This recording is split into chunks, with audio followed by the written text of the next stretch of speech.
Hello friends, welcome back to our channel Mr and Mrs Hasan. আমি নুসাইবা হাসান আছি আপনাদের সঙ্গে। আর আজকে আপনাদের সামনে হাজির হয়ে গেলাম নতুন আরেকটি ভিডিও নিয়ে। আর আজকের ভিডিওতে আপনাদের জন্য থাকছে ক্লিনিং হ্যাকস আইডিয়া। বন্ধুরা, সাধারণত আমি কিন্তু আগেও বলেছিলাম যে আমি একটু অলস টাইপের।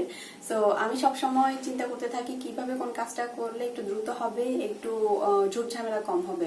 সো আজকেও সেভাবে দুটো ক্লিনিং হ্যাকস আপনাদের সঙ্গে শেয়ার করতে যাচ্ছি। এখানে থাকছে সিলিং ফ্যান এবং রান্নাঘরের অ্যাডজাস্ট ফ্যান আমি অল্প সময় কিভাবে পরিষ্কার করি। নর্মালি অ্যাডজাস্ট ফ্যান পরিষ্কার করতে গেলে কিন্তু অনেক বেশি ধকল যায়, বিশেষ করে অনেক তেল চিটচিটে ভাব থাকে এটার মধ্যে, যে কারণে অনেকের কিন্তু এটা পরিষ্কার করার কথাও চিন্তা করতে পারে না। কারণ ওটা পরিষ্কার করতে গেলে অনেক সময় তো লাগেই, তেল চিটচিটে ভাবের জন্য হাতেও কিন্তু অনেকটা আঠালো ভাব থেকে যায়, যে কারণে আসলে এটা খুবই মানে কি বলবো ঝামেলা মনে হয়। তো এই কথাগুলো মাথায় রেখে আমি অল্প সময়ে এবং তেল চিটচিটে ভাবটা যাতে সহজে দূর হয় সেই কথাটা মাথায় রেখেই ক্লিনিং হ্যাকস আইডিয়া আপনাদের সঙ্গে শেয়ার করতে যাচ্ছে। এবং আমি কিন্তু আমার সংসার জীবনের শুরু থেকে এইভাবেই কাজগুলো ম্যানেজ করে আসছি। আর ইশালের বাবা যেহেতু এই দুইটা কাজে আমাকে শুরু থেকে হেল্প করে, সো ও যাতে এই কাজে বিরক্ত না হয়, শুরুর দিকে আমি কাজটা করলেও পরবর্তীতে ওকে হ্যান্ড ওভার করে দিয়েছি কাজগুলো। কারণ এই কাজগুলো যদি হাজবেন্ড করে তাহলে কিন্তু একজন গৃহিণীর জন্য খুবই হেল্প হয়। তো বন্ধুরা, চলুন দেখে আসি আমরা কিভাবে আমাদের বাসার অ্যাডজাস্ট ফ্যান এবং সিলিং ফ্যান পরিষ্কার করি। So let's start.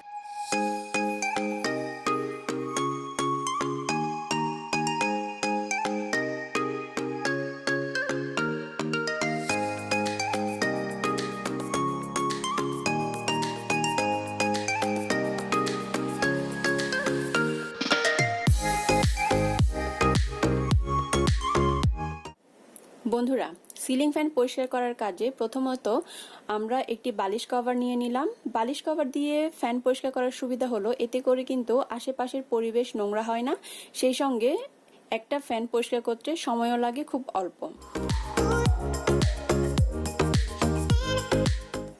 আরেকটা বিষয় হলো সিলিং ফ্যান পরিষ্কার করার সময় যদি সঙ্গে কেউ থাকে, কেউ যদি এই কাজে হেল্প করে, তাহলে কিন্তু যে সিলিং ফ্যান পরিষ্কার করে তার জন্য কিন্তু কাজটা আরো অনেক বেশি ইজি হয়ে যায়, যেটা আমি আর ইশালের বাবা সবসময় করে থাকি। কারণ সিলিং ফ্যানটা যেহেতু অনেক উপরে থাকে, তো যে সিলিং ফ্যানটা পরিষ্কার করে তার পক্ষে কিন্তু বারবার ওঠানামা করাটা কষ্টসাধ্য হয়ে যায়, যে কারণে পাশে কেউ থাকলে সে কিন্তু ইজিলি কাজটা করে নিতে পারে।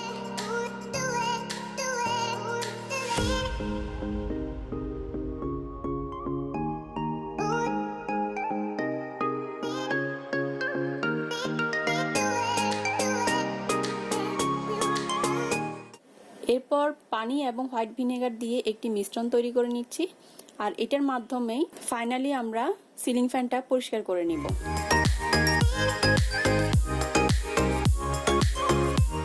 আর এটার জন্য একটি তোয়ালে নিয়ে নিচ্ছি, তোয়ালে দিয়ে ফ্যানটা ভালোভাবে পরিষ্কার করে নিচ্ছি।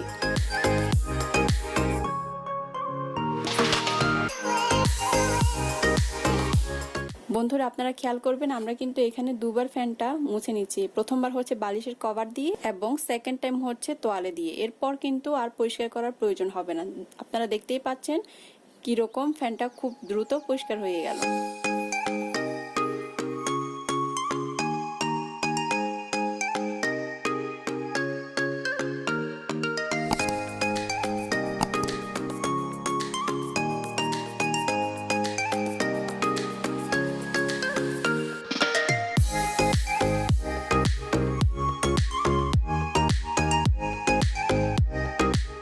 এরপর আসলাম আমাদের রান্নাঘরে। এখানে অ্যাডজাস্ট ফ্যানটা আমরা খুব সহজে কিভাবে পরিষ্কার করি সেটা এখন আপনাদেরকে দেখাতে যাচ্ছি। দেখতেই পাচ্ছেন ফ্যানটা কি পরিমাণ নোংরা হয়েছে। আমরা আসলে প্রায় 8 মাস পর আমাদের অ্যাডজাস্ট ফ্যানটা পরিষ্কার করতে যাচ্ছি, যে কারণে এত বেশি নোংরা হয়েছে। আর সেই জন্য একটা মিশ্রণ তৈরি করে নিচ্ছি। এখানে বেকিং সোডা নিয়ে নিয়েছি আমি 3 চা চামচ। আপনারা আপনাদের প্রয়োজন মতো কিন্তু এর পরিমাণ বেশিও নিতে পারেন, আবার কমও নিতে পারেন। সেই সঙ্গে নিচ্ছি ডিশ লিকুইড।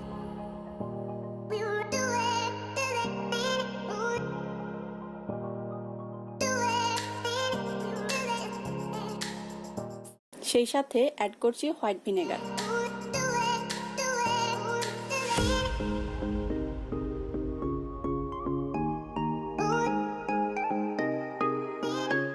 এরপর এটা মিক্স করে নিচ্ছি।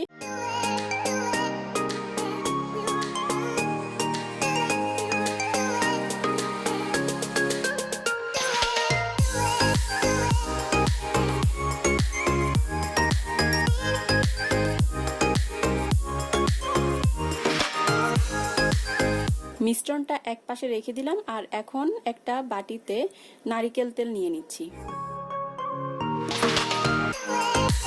এখন অ্যাডজাস্ট ফ্যান এবং এর আশেপাশে নারিকেল তেল দিয়ে দিচ্ছি।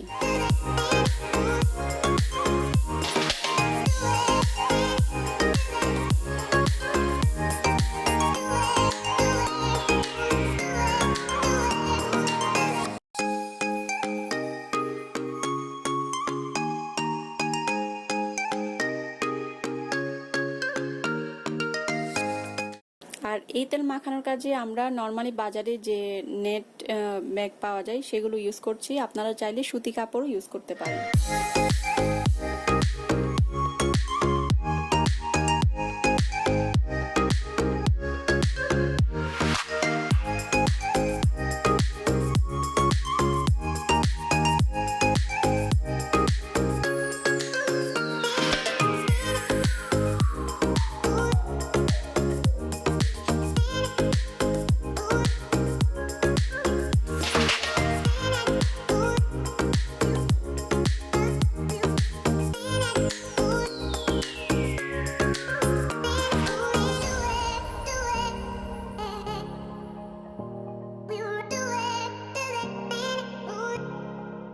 এখন অ্যাডজাস্ট ফ্যানের পাখাটা ভিজিয়ে রাখার জন্য আমরা বেসিনে ঠান্ডা পানি এবং গরম পানি মিক্স করে তাতে বেকিং সোডা দিয়ে দিব।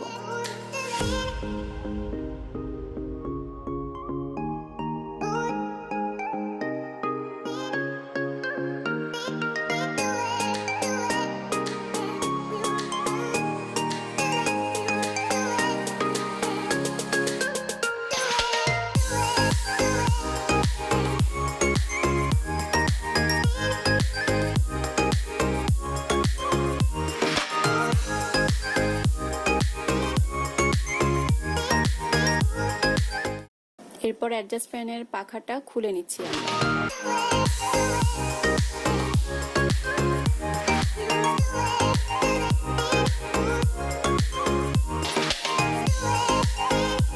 আর বন্ধুরা আপনারা দেখতেই পাচ্ছেন এখানে পানির পরিমাণ একটু কমে গেছে, যে কারণে আমরা এখানে আরেকটু পানি মিক্স করে নিচ্ছি। এরপর এটা ভিজিয়ে রাখলাম। আপনারা চাইলে কিন্তু কোনো পাত্রেও অ্যাডজাস্ট ফ্যানের পাখাটা ভিজিয়ে রাখতে পারেন।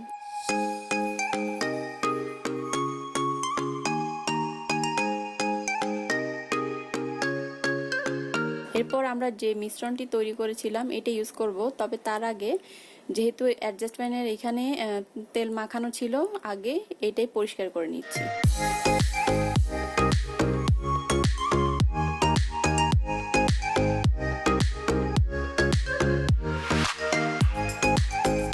এখন আমরা যে মিশ্রণটি তৈরি করেছিলাম সেটা দিয়ে অ্যাডজাস্ট ফ্যান এবং পুরো এরিয়া পরিষ্কার করে নিব। আর এখানে কিন্তু পরবর্তীতে আপনারা একটু পানি মিক্স করে নেবেন।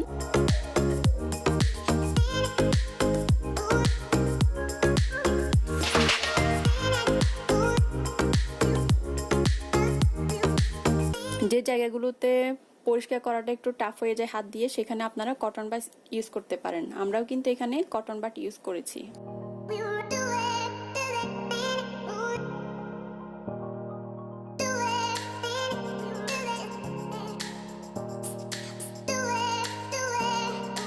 এরপর অ্যাডজাস্ট ফ্যানের পাখাটা ধুয়ে নিচ্ছি।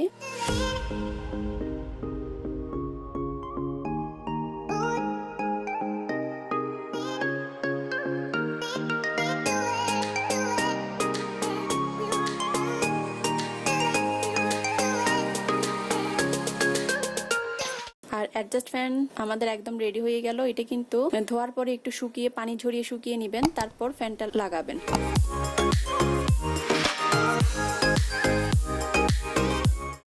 তো বন্ধুরা, কেমন লাগলো আজকের ভিডিওটা? আমার বিশ্বাস এটা আপনাদের খুব কাজে দিবে, বিশেষ করে গৃহিণী যারা আছেন যাদের কাছে আমার মতো এই দুইটা কাজ খুবই কষ্টসাধ্য মনে হয় তাদের জন্য খুবই হেল্পফুল হবে। যদি সেটা হয়ে থাকে অবশ্যই একটা লাইক দিবেন, এবং যারা আজকে আমাদেরকে নতুন দেখছেন তাদেরকে স্বাগত জানাচ্ছি আমাদের চ্যানেলে। নতুন যে কোনো ভিডিও দেখতে চ্যানেলটি সাবস্ক্রাইব করতে ভুলবেন না, আর যারা অলরেডি সাবস্ক্রাইব করেছেন তাদেরকে জানাচ্ছি অনেক অনেক অনেক ধন্যবাদ। সেই সঙ্গে আমাদের Facebook page mister and Mrs হাসানে একটি লাইক দিয়ে দেন আমাদের সঙ্গে কানেক্টেড থাকার জন্য। সো বন্ধুরা, আজ এই পর্যন্তই। সবাই ভালো থাকবেন, সুস্থ থাকবেন, আর আমাদের জন্য দোয়া করবেন। আল্লাহ হাফেজ।